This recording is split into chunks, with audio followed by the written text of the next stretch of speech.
Bem-vindo a mais um Momento da Saúde. Terça-feira estamos aí começando a semana, né? Começamos ontem com um tema muito especial. Estamos falando essa semana sobre saúde intestinal. Essa semana estamos tendo a alegria de receber aqui a minha amiga doutora Aline Mafra. Tudo bem, Aline? Tudo bem, pastor? Muito obrigada. Obrigado a você pela disposição de estar conosco. A semana toda ela vai estar falando justamente sobre saúde intestinal. Doutora Aline fez a faculdade de nutrição, especialista em nutrição clínica e estética. Atende também de forma no seu consultório, também de forma online, e aí vai ficar a rede para vocês seguirem, @Aline com Y, alinearaújo.nutri. E lá você também pode tirar suas dúvidas. Pode, Aline? Com certeza. Então pode tirar as Sim, dúvidas lá também. Vai estar disponível lá. Ontem falamos um pouquinho sobre o intestino, né, a função do intestino, vimos a questão da digestão, e hoje vamos falar um pouquinho sobre disbiose intestinal. Confesso para vocês que essa palavra eu aprendi hoje, tá, pessoal? E aí, Aline, disbiose intestinal, o que que é isso? Isso é uma doença? Então vamos lá. Ontem a gente falou um pouco da saúde intestinal e já falamos sobre bactérias, né? Começamos ali o assunto sobre bactérias. A disbiose intestinal, ela não é uma doença propriamente dita, mas um estado metabólico ali que o indivíduo se encontra, que pode sim acarretar em outras doenças. Ok. Tá? E o que que é essa desbiose? A desbiose nada mais é que um desequilíbrio dos micro-organismos que vivem lá no nosso intestino. Então, a gente tem bactérias benéficas, que a gente chama de bactérias comensais, que trazem ali funções para a nossa saúde, e a gente tem bactérias maléficas, que são bactérias patogênicas, que vão trazer malefícios, que vão provocar doenças. Então, quando acontece esse desequilíbrio, a gente tem aí problemas que podem acarretar na nossa saúde. Deixa eu resgatar um pouquinho nossa conversa de ontem, quando você falou sobre microbiota.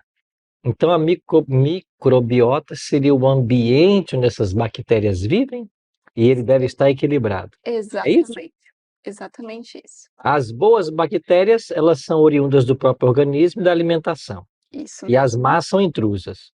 Sim, elas vivem também no nosso organismo. Elas são necessárias? Elas são necessárias em alguns momentos, É, né? Mas a gente precisa, elas podem ficar ali no nosso intestino, até porque às vezes a gente come, por exemplo, um alimento que tem uma bactéria ruim, que às vezes a gente não tem defesa, e aí a gente tem ali aquele micro-organismo vivendo de forma equilibrada. Só que para que a gente tenha esse equilíbrio, a gente precisa ter um exército muito maior de bactérias boas. A gente tem a briga entre o bem e o mal, não tem? entendi. Até no intestino Até acontece. no intestino acontece, só que é igual no céu, né? A gente ficou com a segunda parte, então no intestino a gente tem que ter aí também uma maior parte de bactérias benéficas, de micro-organismos benéficos. Olha aí.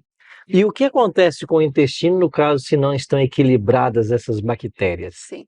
Aí a gente tem uma destruição da barreira intestinal. Então a gente tem ali os tubos digestivos Hum. e dentro desse tubo a gente tem a barreira para que permita ali que essas bactérias, esses micro-organismos vivem lá dentro do nosso intestino e eles defendam esses micro-organismos ruins não entrarem na corrente sanguínea. Então a gente tem uma barreira que a gente chama de vilosidade intestinal.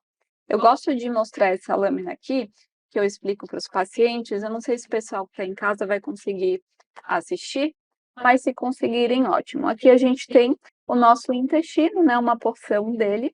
Do lado esquerdo, a gente tem aqui um intestino saudável, Ok. o intestino corado, Esse mais vermelho, avermelhado. esse mais avermelhado. Aqui a gente tem bactérias, vírus, fungos que estão vivendo ali de forma harmoniosa, Uhum. certo? Quando eu tenho bons hábitos alimentares, uma boa alimentação, exercício físico, um bom sono, tudo aquilo que a gente falou tem que influencia nessa microbiota, eu consigo manter bem esse intestino saudável. Se eu começo a ter uma alimentação, hábitos ruins, eu começo a fazer o quê? Um crescimento daquela população de bactérias maléficas Ok. que trazem prejuízo para a saúde. O que que vai acontecer? Elas começam a destruir a barreira do nosso intestino. Então é como se fosse mais ou menos assim, a gente tem aqui uma barreira bem fechadinha, certo? Se eu tenho uma superpopulação de bactérias maléficas crescendo, elas destroem e a gente abre essa barreira. E aí a bactéria pode parar no sangue.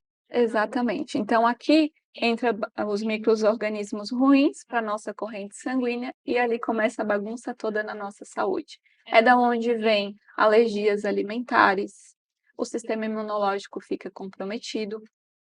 Eu posso ter também vários outros tipos de disfunções. Mulheres que têm candidíase de repetição com frequência, que é uma doença que acomete muitas mulheres, principalmente no período de estresse e a má alimentação, que a gente vai falar em algum outro programa. A gente tem aí uma grande crescimento desse fungo, que é a Cândida. Ele sai lá do intestino, vai para a cavidade da vagina e faz todo um estrago. Então, o que a gente precisa é manter esses hábitos bons para que a gente faça que essa barreira fique sempre fechadinha, senão acontece essa desbiose intestinal. Olha aí, quanta informação necessária, né? Então, para que nós não tenhamos desbiose intestinal, você fica conectado no programa, porque virão boas dicas para todos nós, para como equilibrar. Eu posso chamar de flora intestinal? É isso, é? Ou não? Isso é outra coisa. A flora É? intestinal. Hoje a gente Então, eu estou usa... ultrapassado na minha terminologia. Usamos o que hoje? Hoje é microbiota A intestinal. microbiota. Isso. Então, para cuidar bem dessa microbiota. Com certeza. Pois bem, a Aline volta amanhã falando sobre saúde intestinal, sobre esses tópicos tão especiais. Amanhã vamos falar sobre constipação intestinal. Olha, você não pode perder, tá bem?